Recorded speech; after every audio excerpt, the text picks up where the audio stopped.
Hey guys, Josh here. Today we are here with GP3 racer Ralph Boschung, and we're going to do a quick interview with him. So how are you, Ralph? Hello guys, I'm good, thank you. Good to be here. So winter, of course, are you enjoying your time off from racing and looking forward to the season ahead?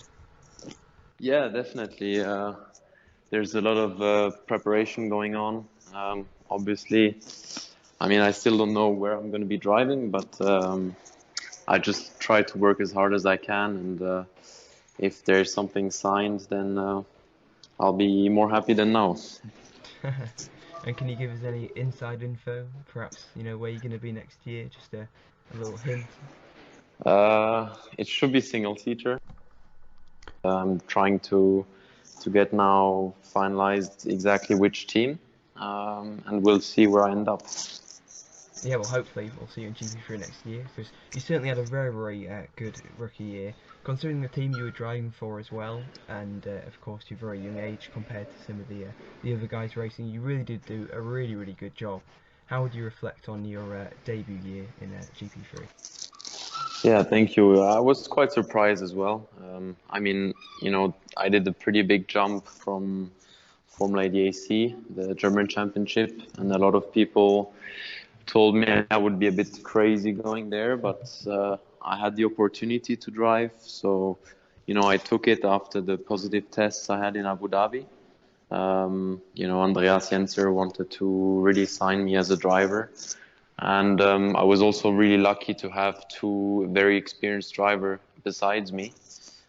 So I could learn a lot from them, and try to then maximize my performance on track. And I think that, being just outside the top 10 at the end of the year is not not a bad result. I would have preferred to be 10th at the end, but I think with one podium, outscoring my teammates in the first year is quite good.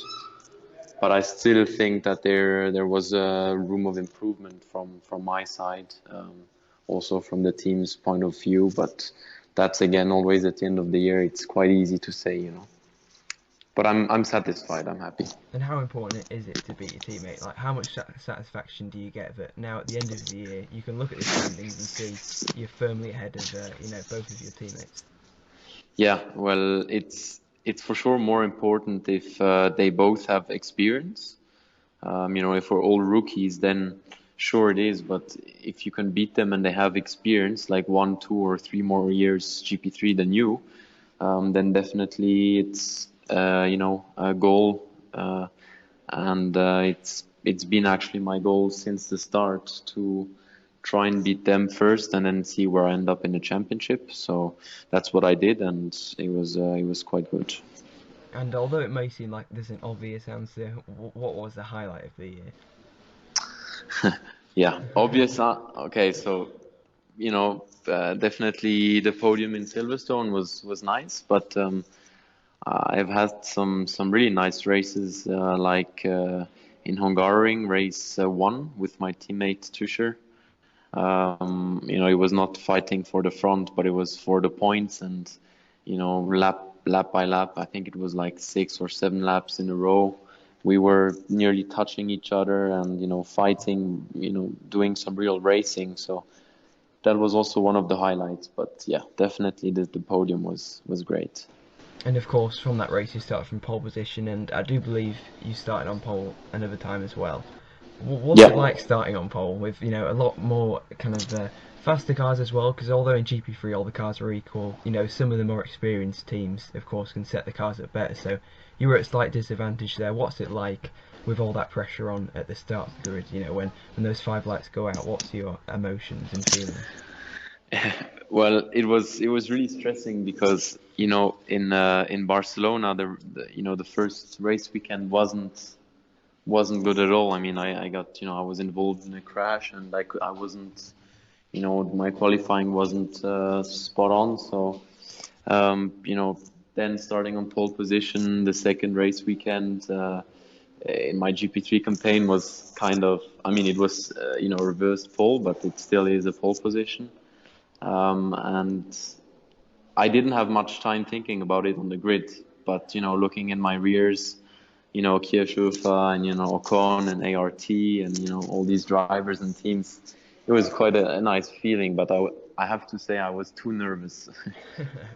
But I think that's normal. Oh, definitely, yeah. Yeah. I know I would be. Talking about Kirchhofer and that, and some of the other guys in GP3, is it possible to have a friendship with some of those? Can you be friends with guys that you're going wheel to wheel with on the track week in, week out?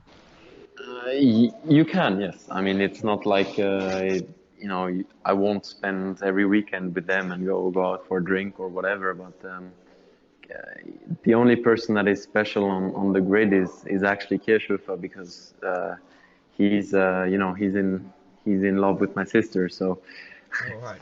yeah, not many people know that, but now I just released it on the interview. But he's a lot, he's a lot, yeah, exclusive.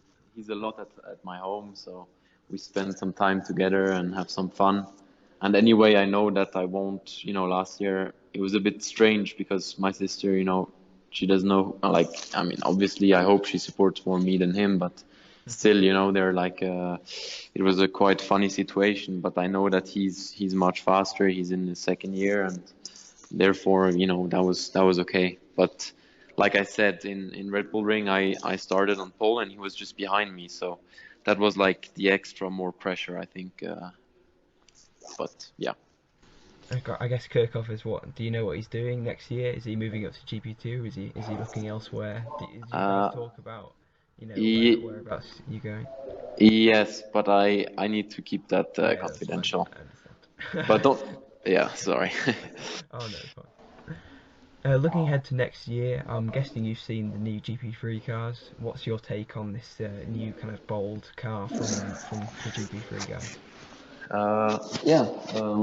Well, I heard some stuff about how it is running, and I think they have some electrical issues at the moment. But from the outside, it looks pretty neat. It is quite a bit different than the previous one, and I think that it will definitely have more downforce. And yeah, I think it's going to be, if I drive there, it's going to be interesting to see how the car handles compared to the previous one. I mean, would more downforce suit your driving style? Or, I mean, of course, we saw this year you managed to pull off quite a few overtakes, as I've been tweeting about over the season. I think at Bahrain, you were able to really find spaces where other drivers couldn't. Do you think this new car might help, even more overtaking? Yeah, I think that's what they actually the GP3 organization ends are like aiming for, is to to have more overtakings in the series.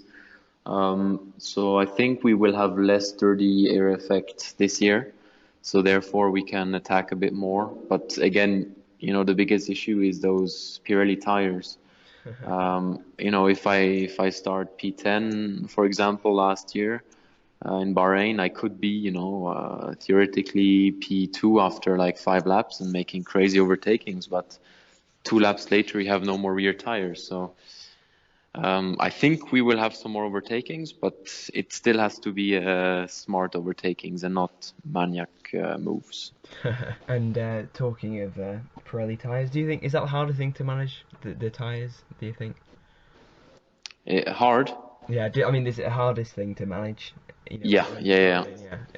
I know a lot of the drivers talk about it, and I guess it gets you prepared for the future Formula. I mean, it's been a big problem in Formula One in the past, so I guess that's the idea behind it.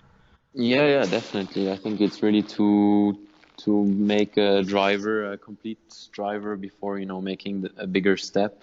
And I was not used to it at all, because in Formula ADAC, I had Dunlop tires. I could push as many laps as I wanted to in qualifying as well.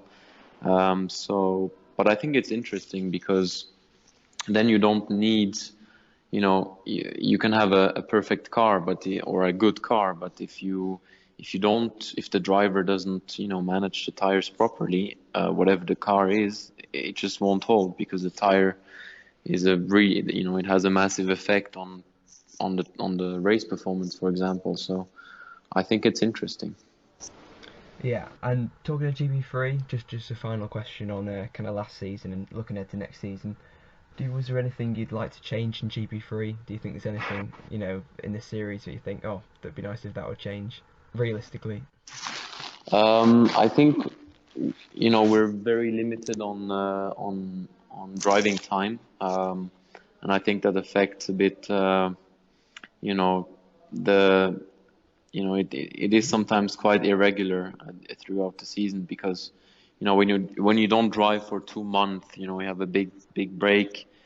Some drivers don't have the budget like me to test, for example, Formula 3 in between or something. So that gives then the other driver a bit of advantage. And I think if we could have more driving time, but I think they added more dates this year.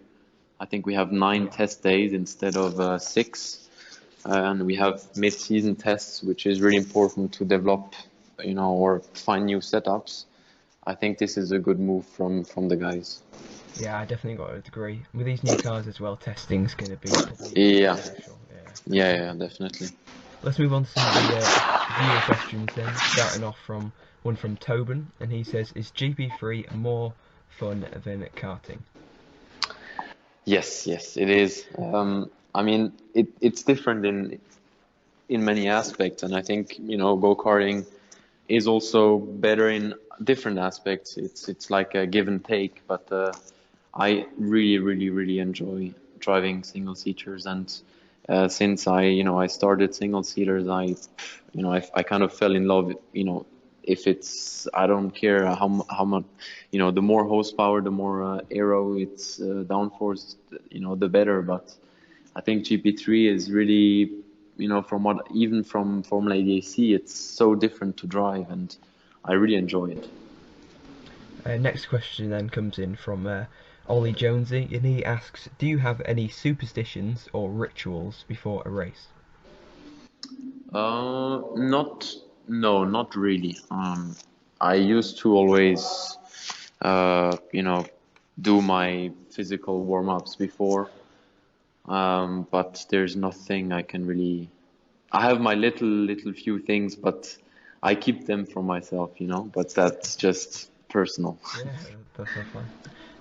Next question then comes in from Nathaniel Treadwell, and he asks, where do you see yourself in 10 years? In 10 years? 10 years. In 2026, where's Ralph Boschung going to be? That's a good question. I'd love to know. Obviously, I wanna try my maximum in racing, and that's what I've been doing since very young. And now I realize that I might have some chances if I find budget to go higher up. But I think I need to let the time come and see. Yeah, I don't know. I'm sorry, but I really don't know. And another question from him as well, away from racing, he says, and favourite football team, if you follow football, that is. Oof, actually, I don't really follow football. I only know, I mean, I like Barcelona just because I like it, but I don't really follow any football. But Barcelona, FC Barcelona is good. Do you have time for other sports in between racing, really? I mean, do you get to watch other racing series?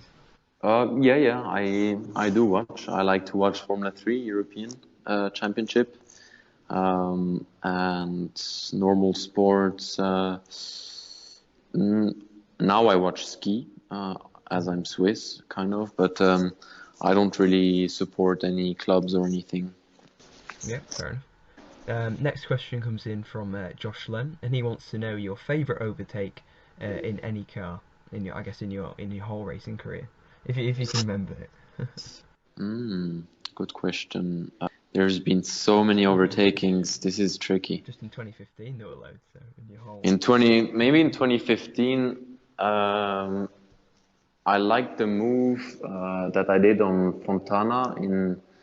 It was I was last. I was 24th because I had a problem with. I was in the safety mode, engine safety mode at the start, and I had to get back of it. So I was 24th. I was in Spa, and I was pushing my way up through the field, and my engineer told me it was the last lap, and I was just 11th. And on the last corner of the last lap in Spa, in the bus stop chicane, I did like a cross move on Fontana, and I managed to be in the points. And I just missed the pole position too by the reverse pole by a few hundred meters. So that was a good move. But you got the 8th place in race 2. Yes. Yeah, there we go. Next question then comes in from, I think, quite a big follower of yours. I do see he's tweeted you quite a lot. Jiri Costa. He wants to know what your favourite Formula 1 team is. I had this question already. It's actually Force India. Okay, I don't know. It's some people tell me what the hell, but I don't know why. It's just since They're just a great team. Just since a few years, I think.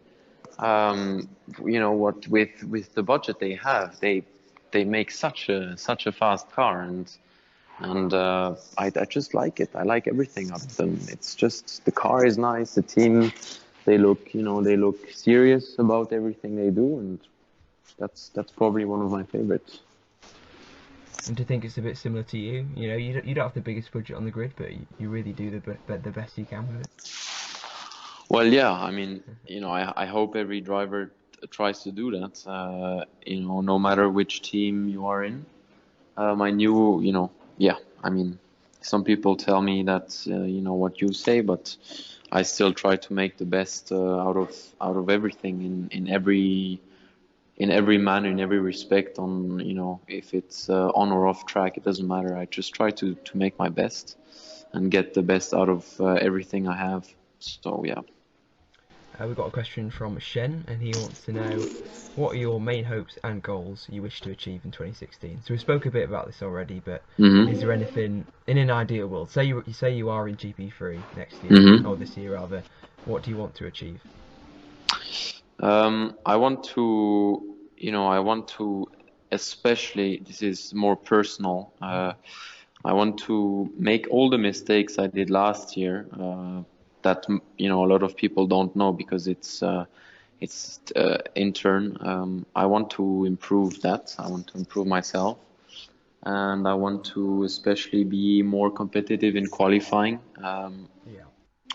But I don't have, already last year, I never really put myself a goal, be in the top 5, be in the top 10, or be champion, or be this, be that.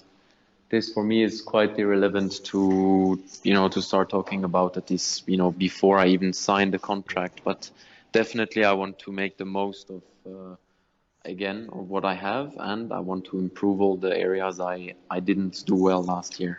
And do you just take it race by race? Do you just kind of, this is the next race, let's do this? Exactly. I'm not somebody who looks too much forward. You really try to work on what's now and not what's going to be, and then just see where I end up. And which track are you most looking forward to coming back to in 2016? Saying again that if you are in GP3. I saw that normally we will have Hockenheim. Yeah. I have quite some experience in Hockenheim with Formula ADAC, so it would be nice to see how it will be with the GP3 car. And yeah, I think Hockenheim will be quite fun to drive there. We've just got one more question then from the viewers, and the Slovenian Sonic wants to know, do you know where Slovenia is? Yes, I do. Yes, I do. I've never been there though, but I know where it is. I guess you've been a lot of places now, haven't you, recently? Are these some of the places that you've been to for the first time? Say, like when we head to Abu Dhabi, is that the first time you've been there, for example? Last year, you mean, or? Yeah, last year. There's been Sochi was the first time. Yeah. Bahrain was the first time too. Abu Dhabi not, because I tested there last year, GP3. For the rookie test days. That was the two where it was my first time. I was in Russia before that already when I was a kid, but not Sochi. Alright, that's all the viewers' questions then, and I think that's pretty much it then, unless there's anything else you want to say. No, thank you, and thanks to everyone for the support. I hope I can bring a good show next year, this year, if I sign. So yeah, thank you. Hopefully we can get some news from you soon. Yes, probably. I mean, I know you want to know it just as much as we do, but Yeah. it'd be nice when you get it all sorted. What just last year? Can you remember when you found out you were going to be driving in GP3? What sort of time was it? It was very quick because I only had one option. That was Yenser. And Andreas, the team boss, he said he really wants me. So we tried to get everything really fast. But then, the problem was again the budget, and we probably signed a bit too fast because we still didn't have, everything sorted financially. But we then throughout the year could, put all the problems together. So, but just after testing, I knew it like maybe 3 weeks. So it was like start of January. So a bit sooner than I know this year, but that doesn't really, it's not a big problem. You could race tomorrow if the first round was tomorrow. Oh yes, oh yes, oh yeah, yeah. In the Yes. ART, Yeah. Ralph's ready. Anyway, yeah, thank you very much for coming on. It's been a pleasure. Okay, thanks to you. Thank you. Alright, you guys can leave your messages for support and your predictions on where do you think Ralph is going to be in 2016. Until next time, hope you guys have a wonderful week. Goodbye.